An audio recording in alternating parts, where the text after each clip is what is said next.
actually not very tech savvy, so that's pretty impressive. Hi everyone, I'm Ashley Hales. I'm a relationship manager at the Australian Red Cross Lifeblood.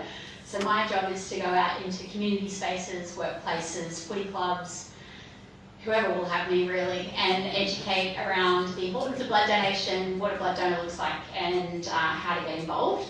Now I can respect that a lot of people in the room here potentially already are donors, fingers crossed. If people are in the room and they know that they can't donate, then apologies, feel free to clock out for a minute.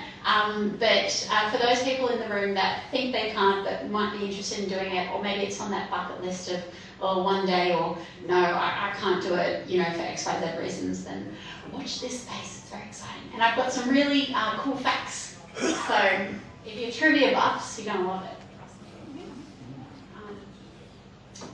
I've just got a quick acknowledgement of country up there, so just want to pay respects to the lands in which that we're meeting on tonight. And for anyone who's currently present, that is First Nations, thank you so much. Rightio, so Australia counts on blood donations. 1 in 3 people will actually need a blood donation. So I'm absolutely confident that a lot of people in the room this evening have been on the receiving end of blood products. And I'm absolutely confident that people in the room know people who've been on the receiving end of products. So 1 in 3 people, that is a massive number. How blood products are used do vary. So it's not just Grey's Anatomy, road trauma, hectic cases. You know, it's ongoing treatments for autoimmune cases, it's cancer patients, it's people being treated with anemia, difficult pregnancies. It really varies how blood products are used in Australia, but it's absolutely an absolute fact, that 1 in 3 people need a blood product, which is enormous. So yeah, rough head count here tonight. It's a large portion of potentially people that we know. Oh, God, he's good. I'm just gonna.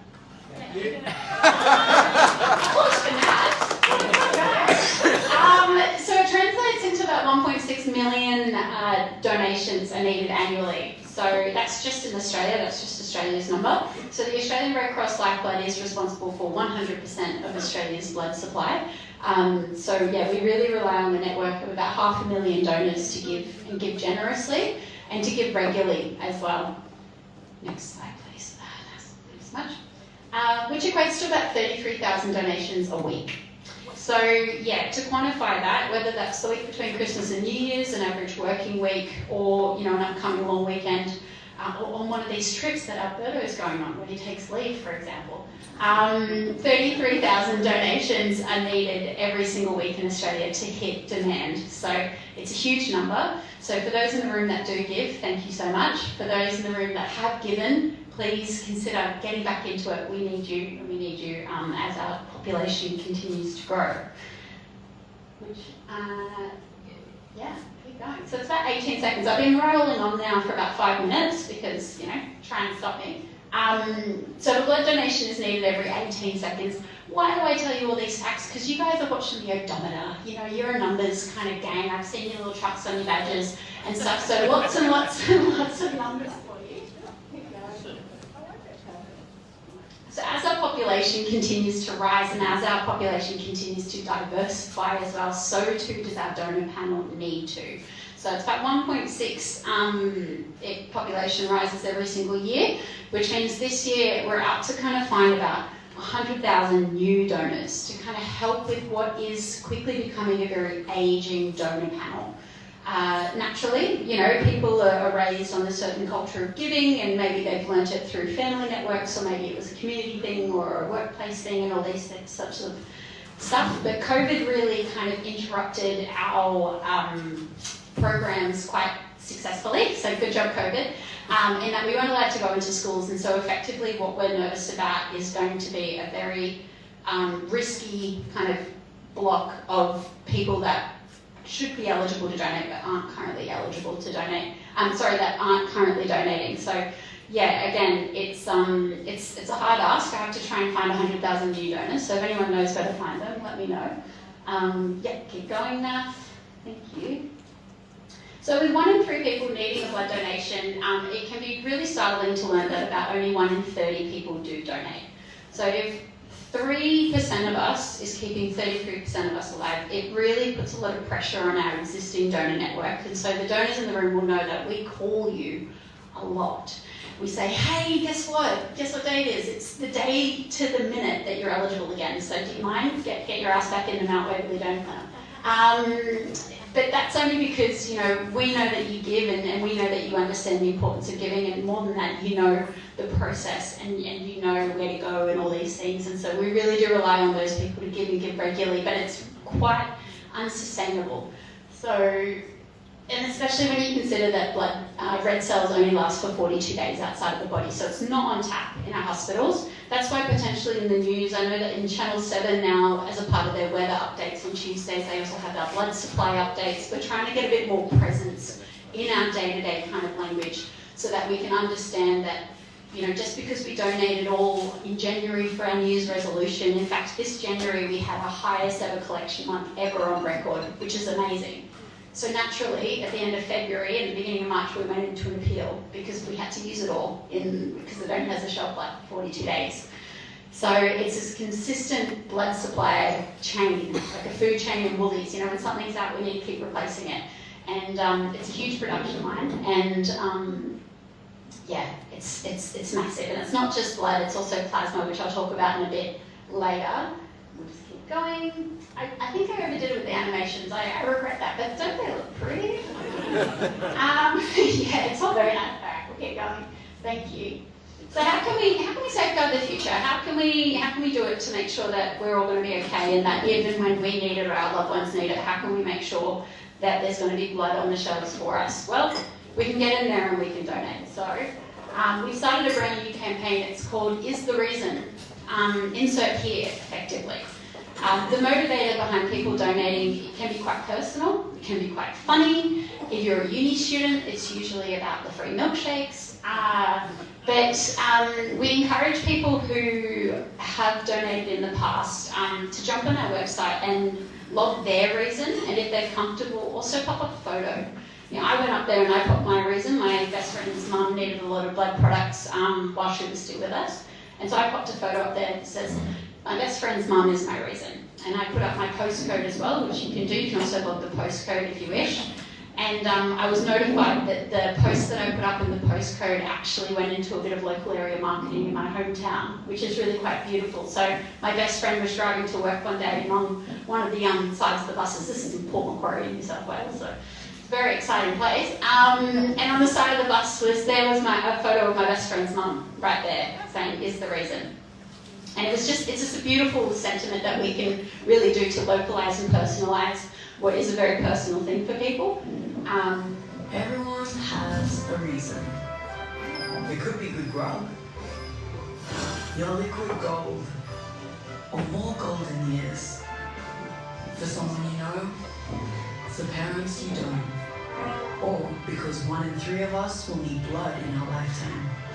For every reason to become a donor, there's an even bigger reason: life.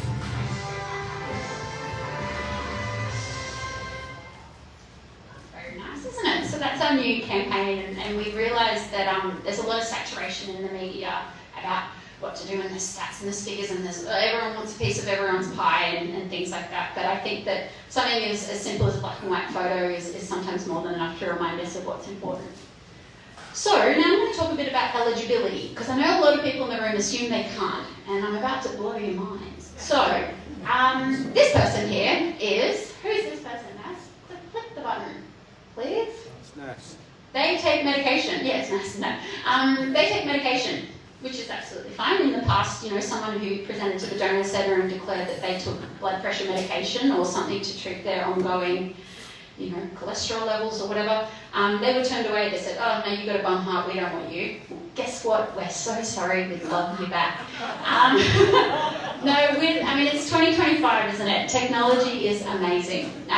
Providing it's not going to cause harm to the donor, then it will not cause harm to the recipient. Blood just doesn't go from your arm into the person who needs it. It goes past a lot of checks and balances to ensure that it's going to be safe for distribution. So a really great example is if I took paracetamol and then donated, the person who's going to receive it in a week or two is not going to get paracetamol.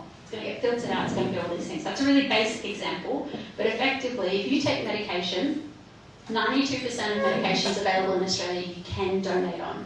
Specifically, the biggest one that's recently changed is any diabetic medication and any blood pressure medication. So if you're diabetic or have blood pressure issues, providing those medications work, best case scenario, then you should be eligible to donate. So that's a massive change, and it's opened up the door to what is hundreds and thousands of potential donors across Australia. So yeah, many people can still donate when they're on medication. Naturally, for any medications, if you're not too sure and you don't want to waste your time by just popping into your donor centre, you can jump on the phone and chat to one of our medical officers. It's a free service, it's 24 hours, and you can say, I take this, can I donate? And they'll say, absolutely yes, let me book you an appointment. Or they'll say, still no, sorry, and then hang up on you, which is very funny. They won't hang up on you, don't worry. This person's scared of needles. So valid, and maybe anyone in the room, I'm so sorry if you've been uncomfortable so far with me talking about you. But I will say this, brave are those that confront their fears, one thing, and two, if your history of needle and all those sorts of qualms and things are associated with health issues or potentially really bad pathologists that treat you like a pincushion, be mindful that donors need to be not only healthy but hydrated. Meaning that access to veins and the donor care and the process and the pain risks are really, really, really minimal. I'm not going to tell you something that's going to overcome your fears, but if you're a bit nervous, which is absolutely valid, consider going with somebody. If not to donate, then to just see what the process is like, to discern if it's going to be the right thing for you, because you will be in a room with people who also have needles in their arms. So if that doesn't sit well with you, then maybe join, I don't know, someone on a trip. It sounds good. All right. All right, next, please. Actually, on that point though, with all the track closures, you guys are going to have your weekends free. How good is that? This person doesn't have time because he's out four-wheel driving every weekend, but the track closures, you got to make sure that the lane can recoup, I hear. Yeah, you can donate blood every 3 months, and your time in centre is an hour, but the donation process is just 5 minutes. And I would say the payoff of an hour of your year to go in and helping other people is an hour well spent, but I can respect that people's time is their own agendas. They're very busy. But our donor centres are open every single day of the year because we need donors every single day of the year. And so the Mount Waverley Donor Centre, for example, it's a 5-minute drive just at Pinewood. It's open from 7 a.m. until 8 p.m. every single day. So it's available for you if you're willing and ready to give. Perfect. Who else we got? This person lived in the anyone who lived in the UK before 1996? Great. And so mad cows. So these are the mad cows in the room. No. Joe's nodding. Yeah. Explains a lot. No. So people who were born or visited the UK before 1996, you can now donate. You can donate blood, you can donate plasma, you can donate platelets, including if you received a blood transfusion over there as well. The reason being is mad cow was a risk. It's now been 27 years, so a full generation without any active cases or risks to Australia's blood supply, meaning that we can accept you. And again, we're so sorry. Please accept my apology and come in. In the first week when we redacted that 2 years ago, we had something, I think it was just shy of 8,000 people register for the first time that was previously deferred. So when change happens, people react to it. Some people, I have a neighbour that still refuses to do it because they're sitting on a high horse and that's where they'll stay, I think. But, for those that have been waiting for this news, then I'm proud to tell you that it has changed, which is great. And what about this guy with a sexy tattoo? Does anyone here know what the wait period is for tattoos? 6 months, a year, anyone else? 2 weeks. 2 weeks, close. 4 weeks? No, it's 24 hours. Oh. Guys, and if you get tattoos, you clearly like needles. Like, come here. I'll give you one, it's a bit bigger. But yeah, so the needle industry in Australia, the tattoo industry, cosmetics as well, if you're getting a nice tuck for the King's long weekend, that's all fine. That industry is so heavily regulated for OH&S and needle care that it mirrors ours, and so therefore we can take plasma 24 hours after any sorts of treatments in that regard, including piercings. or you can donate blood just 7 days afterwards. So plasma right away, or blood just after 7 days, which is great. That's a nice tattoo as well, don't you think? I couldn't superimpose like a little truck next to us. It all sounds too complicated, absolutely. Oh my gosh, why do I have to book an appointment? I just want to, all these questions, I absolutely hear it, I absolutely think it's valid, but it doesn't have to be as complicated as it needs to be. We always say the easiest part is taking blood, the hardest part is getting there. We really encourage people who love a routine or who love something structured, just jump on the phone, book something if you can, and then just set and forget. When you're in the donor centre, rebook if you want to. There are checks and balances to ensure that you're not going to forget those donations. Or if you're tech savvy, like our good friend Lisa on socials, check's name on hand, you can also download the app, so the Donate Blood app. And why am I pushing the app?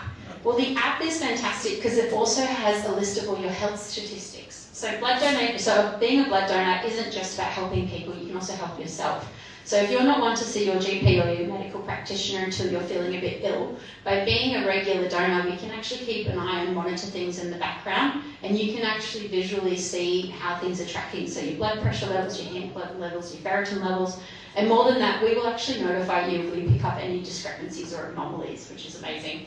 So a quick anecdote of when I used to take the blood. They used to let me do it as well. In Parramatta in Western Sydney, I was in there and I was taking the pulse of a gentleman who had done north of about 40 donations, so he knew the routine. And I felt his pulse, and there was a skipped beat, right? What's that called? Yeah. God, I was really good at my job at the time. Anyway, there was a skipped beat, and it's pretty common to get a skipped beat every now and then. In fact, it's really uncommon to never have experienced one. But to get it in such a short sample size is a bit off. So I escalated it to a colleague. They checked it, and then they got another one. So we thought, oh, you know what? It's probably best you don't donate today.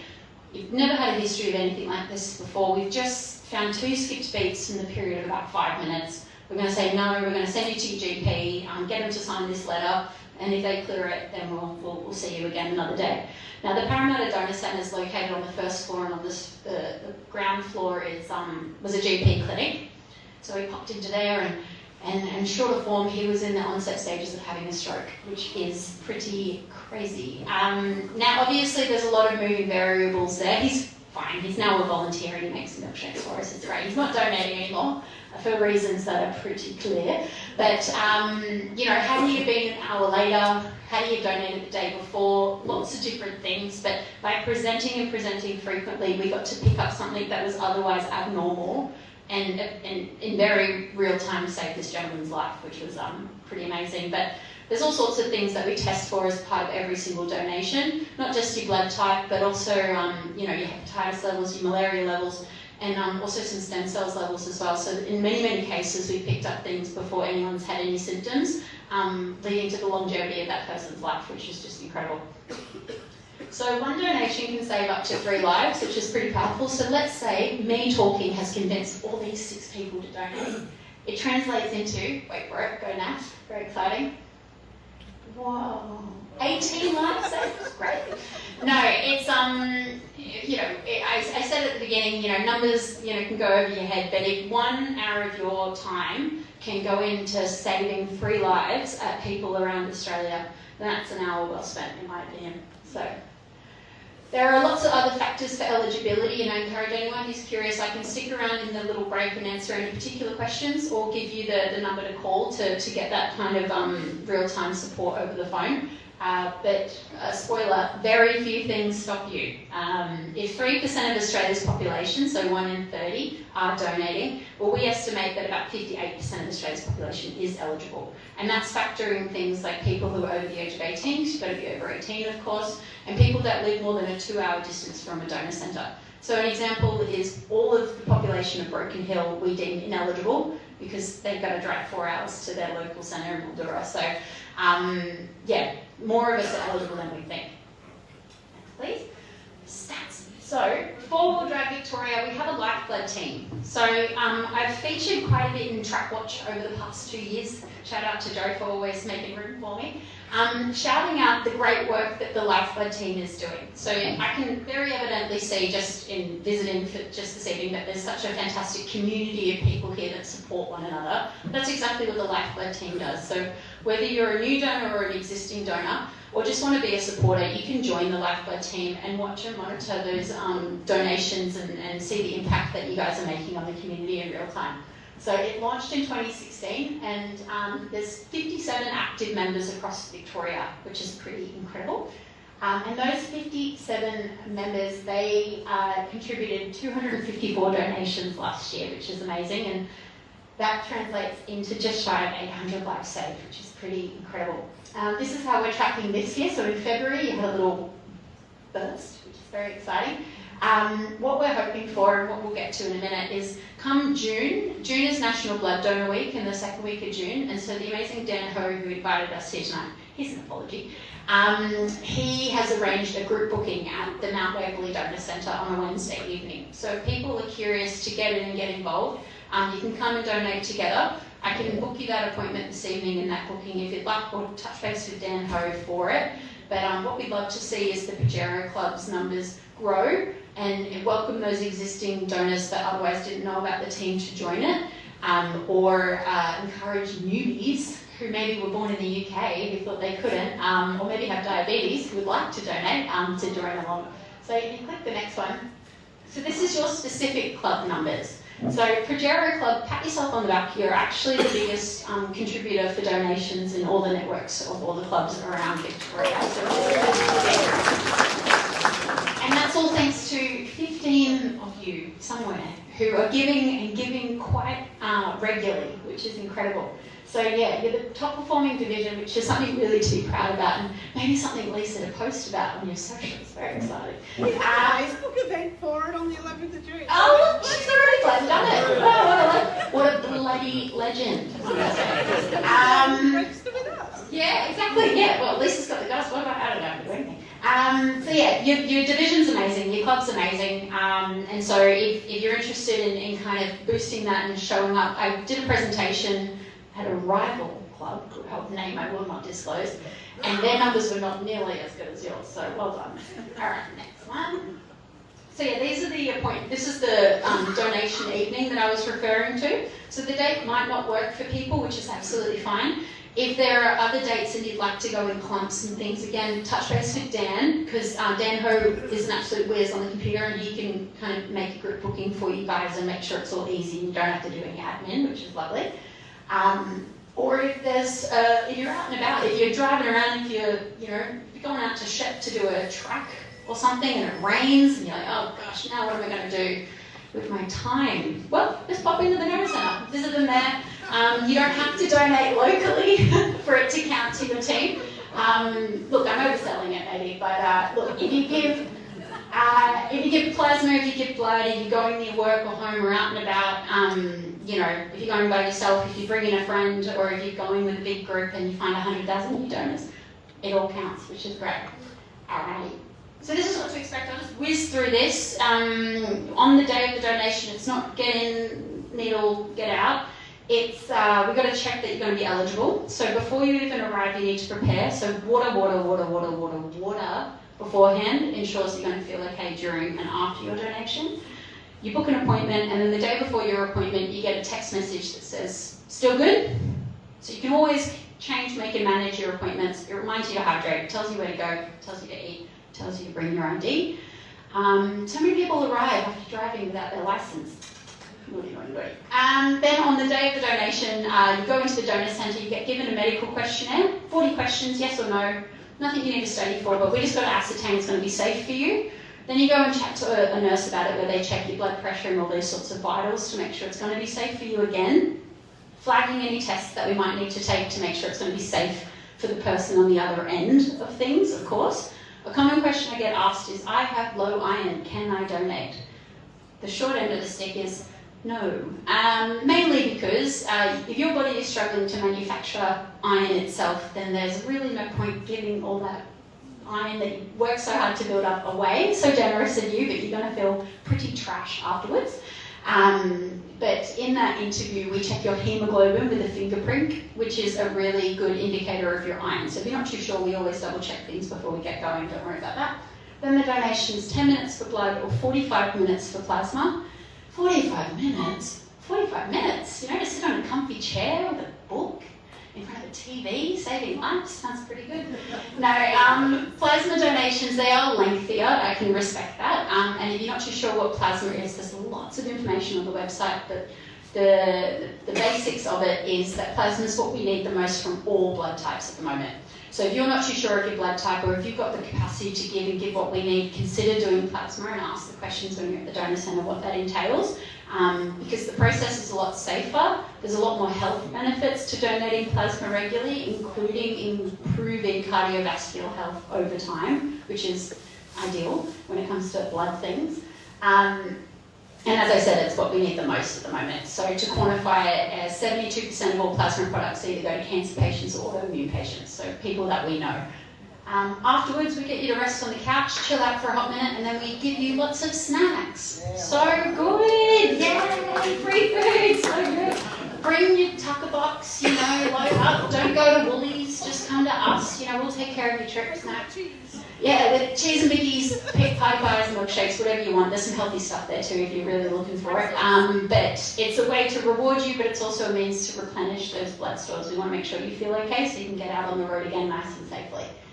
So tips for first donors, lots and lots and lots of advice online, but hydrate well, go with someone if you're nervous, and don't feel rushed. Even though we say it takes an hour, don't just arrive at 3 and then go pick up the kids, or, you know, go, I don't know, do something very important at 4 o'clock. Don't be stressed, your blood pressure's going to be elevated, it's no good. So take your time, go with somebody and you'll be fine. And blood types. Myth bust, you ready? What is the most important blood type? Shout it out. All of them, yes. I'm going to give a prize to that person. It might be Lisa, who knows? All of them. They're all important. Our own blood type is our plan A. And, what is it? What is yours? Whoa.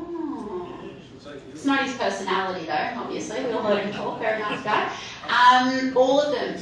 All of our blood types are our own plan A. So I'm B positive, for example. If I needed a transfusion, I want B positive.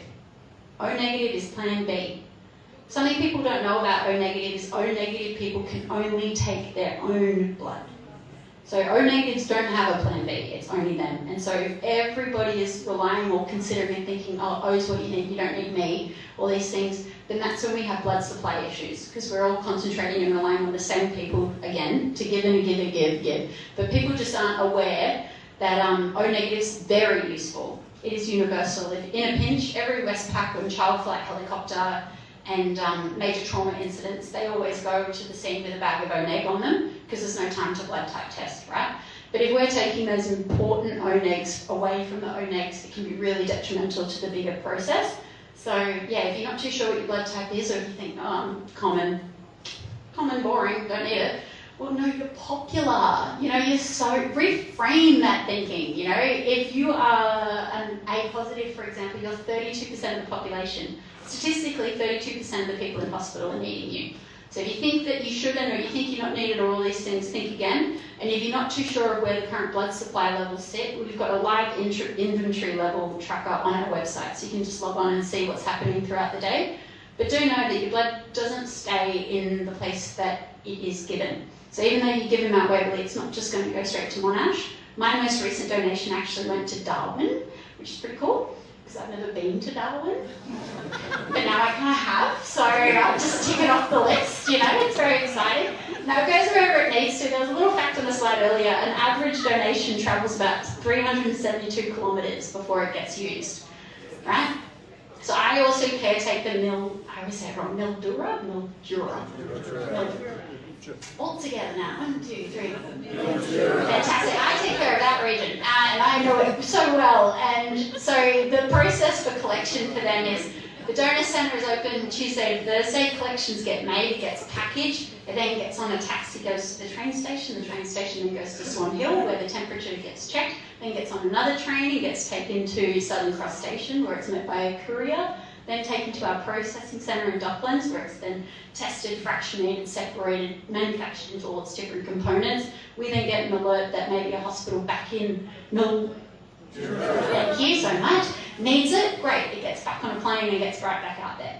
It's got to go through all these different processes and stuff. It's not just, oh, that was easy, off I go, save some lives. Or if you're receiving blood products and it comes in that amazing box, and you know what I'm talking about if you've ever seen it, that's gone on a whole journey and is as a result of somebody's generosity, days, weeks, maybe a month prior. And for those donors in the room, you very much know that you get a text message when we use your blood as well. Anyone nodding to that one? Yeah.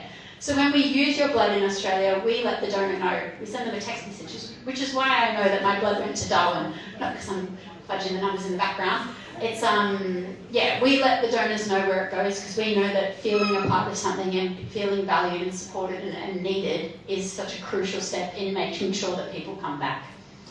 Cool. Is that something new, is it? It is something new, yeah. It was some feedback that we got during COVID, being like, I'm so isolated, I don't know what's happening, I can't leave my 5Ks, etc., etc. We all remember it, Joe and I were talking about it. Joe fled the state, no, people don't know, it's very crazy. It started in COVID as a means to kind of keep people connected, and we've continued it, yeah. So we don't have to play that, we can play the next one. Perfect.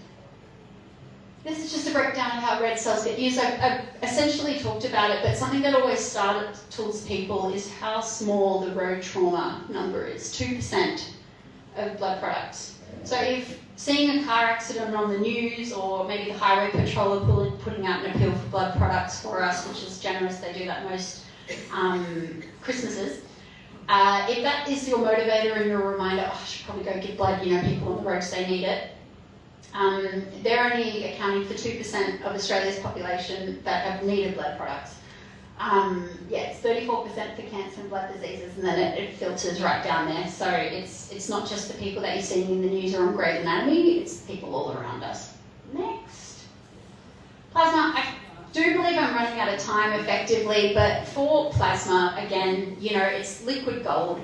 It is really, really, really useful in terms of ongoing autoimmune treatments.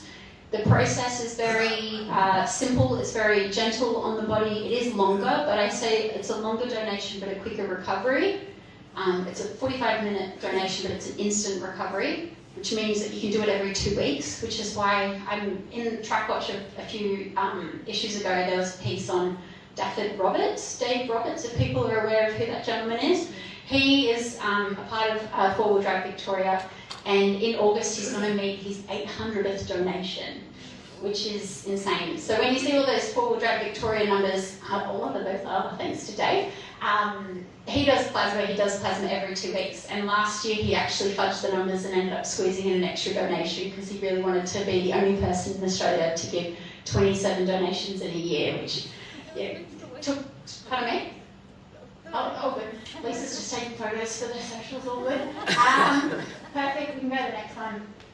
Yeah, this is a young lady who's up in Brisbane, Marley. She's needed a surplus of about 600 transfusions already. She's only 7 years old.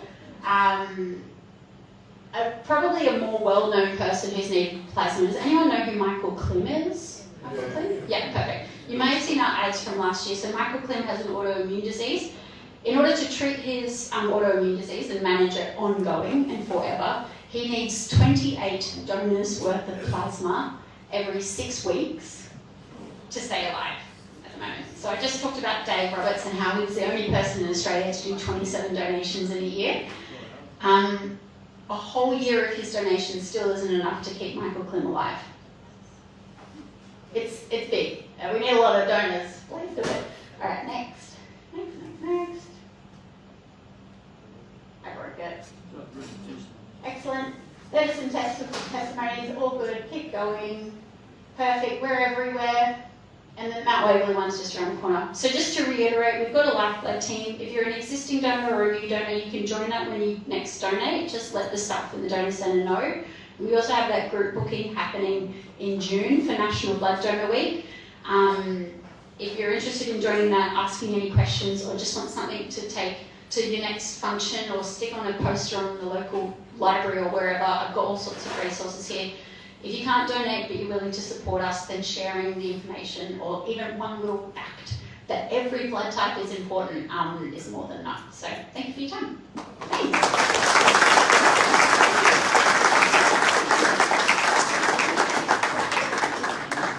Thank you, Ashley. That was terrific. You actually make the process sound almost fun. So thank you so much. I get a big round of applause for Ashley. Thank you.